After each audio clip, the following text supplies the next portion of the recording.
포항시의 장학제도가 수도권 등지로 유출되는 학생들에게 집중되면서 인구 늘리기 정책에 역행하고 있습니다. 경주 세계문화엑스포가 45일간의 공식 행사를 모두 마치면서 성과도 있었지만 체험거리 등 보완해야 할 점도 많다는 지적입니다. 스틸러스 선수단 70여 명이 오늘 포항의 이웃들을 돕기 위한 김장 담그기 봉사활동을 펼쳤습니다. 여러분 안녕하십니까? 포항시의 장학 제도가 포항을 떠나는 학생 위주로 수도권 등 다른 지역 대학에 진학하는 학생들에게 집중되고 있습니다. 포항시의 인구가 줄어든다고 고민하면서도 정작 장학 제도는 인구 정책에 역행하고 있습니다. 김기영 기자가 보도합니다.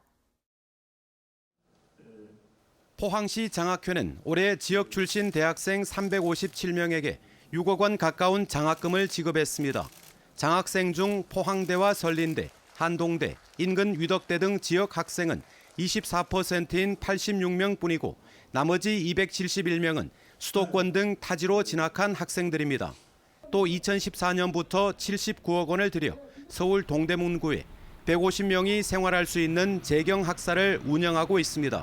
수도권 학생들의 경제적 부담을 덜어주기 위해서인데 최근에는 회의론이 일고 있습니다. 고향으로 돌아오지 않을 학생들에게 굳이 시비를 지원할 필요가 있느냐는 겁니다. 지난해 고교 졸업생 6천여 명 중 지역 대학 진학생은 1,000여 명, 5천 명 가까운 나머지는 포항을 떠나 대학 진학에 따른 인구 유출도 심각합니다. 포항의 기회비용을 이제 최소화하려 그러면은 장학금을 지원받은 사람들이 자기들이 나중에 돈벌이가 됐을 때 다시 고향으로 뭐 세금 형태가 됐건 기부금 형태가 됐건 돌려줄 수 있는. 이에 반해 경주시는 지역경제 활성화와 인구 정책의 일환으로 지난 9월부터 외지 학생들을 위한 4개 대학 연합 기숙사를 운영하고 있습니다. 준하경 시장 공약으로 지역대학 지원 전담 부서인 대학협력팀도 신설했습니다. 포항시의 지역대학 지원 사업도 쏠림, 불평등이 심화되고 있습니다. 외지 학생 비율이 절대적인 포스텍에만 집중되고 있습니다. 포스텍 R&D에 500억, 가속기 이용자 숙소 건립 130억, 생명공학센터 이노베이션 구축 40여억 원 등 적지 않은 예산을 시비로 지원하고 있지만 유감스럽게도 이들은 졸업 후 서울에서 창업해 포항시를 곤혹스럽게 하고 있습니다. 1년에 근 1,000억 원 예산이 투입되고 있습니다. 그런데 그 많은 예산이 투입되는 반면에 졸업생들이 거의 포항에서 거주하고 사업을 하고 벤처 기업을 만들고 이런 부분은 거의 없습니다. 졸업생 대다수가 포항에 남아 경제활동에 종사하는 포항대나 설린대, 위덕대에는 지원이랄 것이 없습니다. 지금까지는 우리 지역 대학에 재학 중인 학생들에서는 좀 등하시했는데 이 학생들한테도 많은 혜택을 주면 좋겠습니다. 왜냐하면은 이 학생들은 돈이 생기면 다 지역에서 소비를 하거든요. 굽은 소나무가 고향을 지킨다는 말이 있습니다. 누가 포항 시민으로 지방 소멸을 막는 효자인지 인재를 바라보는 인식의 전환이 요구됩니다. MBC 뉴스 김기영입니다. 4년 만에 처음으로 국내에서 열린 경주 세계문화엑스포가 45일간의 행사 일정을 마치고 이번 주부터 상시 개장에 들어갔습니다. 핵심 프로그램이 있는 곳이 역사교육장으로 활용되는 등 나름 성과도 있었지만 체험거리 등 아직도 보완할 점이 많습니다. 김철승 기자가 보도합니다. 45일간의 대장정을 마치고 이번 주부터 상시 개장에 들어간 경주 엑스포. 평일인데도 소규모 모임이나 가족 개별 관광객의 발길이 들어 이어지고 있습니다.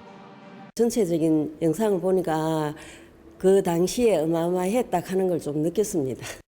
4년 만에 처음으로 국내 행사를 하면서 경주 엑스포는 신라를 빛과 영상으로 살려내고 맨발 둘레길을 만드는 등 4가지 핵심 프로그램을 선보였습니다.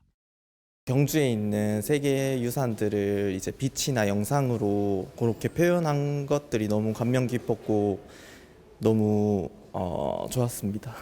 지난달 11일부터 지난 24일까지 경주 엑스포 유료 입장객은 31만 1천여 명, 내심 목표로 한 30만 명을 넘어섰습니다. 신라 문화를 소재로 해서 현대적으로 재해석하여 지속 가능한 콘텐츠를 개발을 했다는 데 큰 성과가 있다고 보겠습니다. 그러나 아직도 관람객 눈높이에 맞는 볼거리, 즐길거리가 부족하다는 평가가 많습니다. 지속적으로 해왔던 것들이 많기 때문에 방문객들한테 잠재되어 있는 새로운 수요를 창출하기는 조금 한계가 있지 않았느냐라고 생각을 합니다. 특히 올해는 도지사가 바뀌면서 엑스포 행사 개최 여부가 불투명해 준비 기간이 짧았고 기본적인 운영에도 아쉬움을 남겼습니다. 어느 관에 들어가면은 뭘 접할 수가 있고 어디에 가면은 무엇을 접할 수가 있고 이러한 인포메이션이 없네요. 예, 그게 좀 아쉽습니다. 시설비 등으로 100억 원을 투입해 26억 5천만 원의 수입을 올렸습니다. 경주 엑스포는 예산이 많이 드는 해외 행사는 없애는 대신 해마다 프로그램을 보강하고 2년마다 새 프로그램을 선보이기로 했습니다. 특히 올해 인기를 끈 맨발 둘레길을 보강하는 등 체험 프로그램을 늘리기로 했습니다. MBC 뉴스 김철승입니다. 경주와 울산, 포항 등 3개 도시로 구성된 동해 남부권 해오름동맹 상생협의회는 오늘 경주시청에서 하반기 정기회를 갖고 내년 공동사업을 논의했습니다. 3개 도시 시장들은 해오름동맹 벤처 창업기업 혁신포럼 사업 등 사업 20건을 점검하고 청소년 역사 탐방과 청소년 문화교류, 동해 남부선 전동차 연장 운행 등 신규 사업 7건을 추진하기로 했습니다. 경주, 포항, 울산 시장들은 지난 2016년 해오름 동맹을 결성한 뒤 지난 2017년부터 해마다 상하반기 정기회의를 개최해 협력 사업을 논의하고 있습니다. 자유한국당이 총선에서 현역 의원 50% 교체 카드를 꺼내들었는데 특히 대구 경북 교체 폭이 클 것이란 전망입니다. 지역 의원들은 자신이 포함되지 않을까 불안해하면서 기준조차 없는 공천잣대에 불만을 보입니다. 보도에 조재한 기자입니다. 대구 경북 자유한국당 현역 국회의원은 비례대표 당협위원장을 합쳐 모두 21명입니다. 이 가운데 총선 공천은 10명도 채 받기가 어려울 것으로 보입니다. 현역 의원 절반을 교체한다는 게 당 방침인데 특히 대구 경북은 높은 당 지지율을 바탕으로 누가 나와도 당선 가능성이 높아 교체 폭도 훨씬 클 것이란 전망입니다. 대통령의 탄핵까지 당한 당인데 아무래도 폭을 좀 늦춰는 해가면 안 될까요? 국민들 입장에서. 대구 경북이 더 안 커지겠습니까? 옛날에 비춰봤을 때. 그동안 인적 쇄신 기준으로는 영남권 다선, 지방선거 책임 등이 주로 거론됐습니다. 공천을 장담할 수 없는 의원들은 불안해하면서도 기준조차 정하지 않은 잣대로 불출마를 압박한다며 불만을 나타냅니다. 시스템대로 하는 것이고 그렇게 하면 되지 여론 압박에 대한 잣대를 들이댄다. 물론 분위기 쇄신을 위해서는 필요는 하지만은 그건 옳지 못하는 방법이다. 때만 되면은 영남권은 무슨 죄지음처럼 술만 죽이고 있잖아. 총선을 앞두고 인적 쇄신 바람이 불고 있지만 지역 의원들은 이렇다 할 움직임이 없습니다. 조만간 발표될 공천 기준은 어떤 게 될지 거기에 따라 누가 살아남고 누가 희생양이 될지 관심이 쏠리고 있습니다. MBC 뉴스 조재환입니다. 영덕군은 내년 1월부터 행정복지지원국과 지역경제개발국 등 2개국을 신설하는 등 행정조직을 확대 개편합니다. 또 중간관리자인 담당을 팀제로 바꿔 일 중심의 수평적 조직으로 만드는 한편 8개 팀을 신설하는 대신 7개 담당을 폐지합니다. 이 같은 내용의 조직 개편안은 한국지방행정연구회 용역을 거쳐 마련됐고 지난 7월 관련 조례 개정안이 군의회를 통과했습니다. 스틸러스 선수들이 포항의 이웃들을 위한 김장 담그기 봉사활동을 펼쳤습니다. 포항 시민들의 힘을 받아 이번 주 일요일 울산전에서 좋은 결과를 가져오겠다는 다짐도 밝혔습니다. 박성아 기자입니다. 배추 사이사이 속을 채우는 손이 분주하게 움직입니다.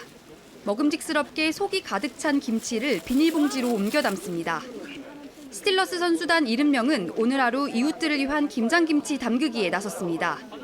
지난 23일 서울전 3대0 완승의 주역인 팔로세비치와 완델손 역시 두 팔을 걷어붙이고 서툴지만 꼼꼼히 배추속을 채웁니다. 재밌는데 힘들어요. 힘든 작업 끝에 처음 맛보는 겉절이 쌈에 외국인 선수도 엄지를 절로 치켜듭니다. 진짜 맛있어요. 선수들은 직접 150가구의 이웃들에게 김장김치를 전달했습니다. 얼마 전 병역 의무를 마치고 돌아와 팀의 활기를 불어넣고 있는 심동훈과 젊은 피 이진현 선수가 배달원으로 나섰습니다. 김치 전달해드리러 왔습니다. 이번 주 일요일 울산과의 경기를 앞두고 있는 스틸러스. 김기동 감독은 포항 시민들에게 힘을 얻어 좋은 경기를 펼치겠다고 다짐했습니다. 울산전에 중요한 경기를 앞두고 있는데요.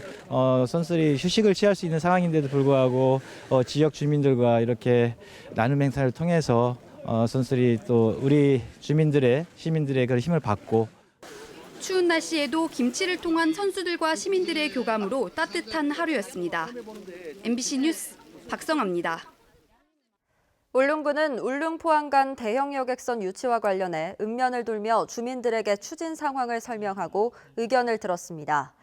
이 자리에서 울릉군은 대형 여객선이 연중 오전에 울릉도를 출항해 포항에서 3시간 이상 체류할 수 있도록 운항 시간대를 편성하고 출항 3일 전 왕복 발권이 가능하도록 시스템을 개편하겠다고 밝혔습니다. 울릉군은 지난달 우선 협상 대상자로 선정된 대저건설과 올해 안에 업무 협약을 체결한 뒤 내년 2월 경상북도의 지원조례 제정을 거쳐 선박 건조에 착수해 오는 2022년 취항시킬 계획입니다. 대구 경북 지역 주택 거래가 늘고 있습니다. 경북 지역 주택 매매 거래량은 지난달 3,500여 건으로 전달인 9월에 비해 38% 늘었습니다. 이는 지난해 같은 달과 비교해 17% 증가한 수치입니다. 또 대구의 주택 거래량도 지난달 4,100여 건으로 전달에 비해 24% 늘었습니다. 포항시는 공공연구기관이 보유한 기술을 기업에 이전하기 위해 유망기술교류회를 개최했습니다. 기술교류회에는 포스코와 삼성전자, 리스트, 한국생산기술연구원, 포스텍, 금호공대 등 11개 대학, 연구소, 기업체가 기술 공급 기관으로 참여했습니다. 포항시는 연구 인프라가 부족한 유망 중소기업의 기술 경쟁력 강화를 위해 기술교류회를 지원했습니다. 오늘 하늘에 구름이 잔뜩 끼면서 쌀쌀함이 감돌았습니다. 내일도 흐린 날씨가 이어지겠고 북부 동해안과 울릉도 독도에는 오후부터 늦은 밤 사이 비가 내리겠습니다. 안수진 기상캐스터입니다. 오늘 하늘에 구름이 잔뜩 껴서 우중충하다라는 말이 딱 어울리는 날씨였습니다. 내일도 맑은 하늘을 보시긴 힘들겠고요. 아침과 낮 기온 모두 평년 수준을 다소 웃돌겠지만 잔뜩 낀 구름과 바람까지 약간 강하게 불면서 체감 온도는 쌀쌀하겠습니다. 내일 울릉도와 독도에는 오후부터, 울진에는 늦은 밤부터 비가 시작되겠고요. 목요일이면 경북 동해안 전역으로 비구름대가 확대되겠습니다. 동해 중부 먼바다에는 풍랑 예비특보가, 울릉도와 독도에는 강풍 예비특보가 발표됐습니다. 내일 오후부터 바람이 거세지기 시작해서 주의가 필요하겠습니다. 자세한 내일 날씨 알아보겠습니다.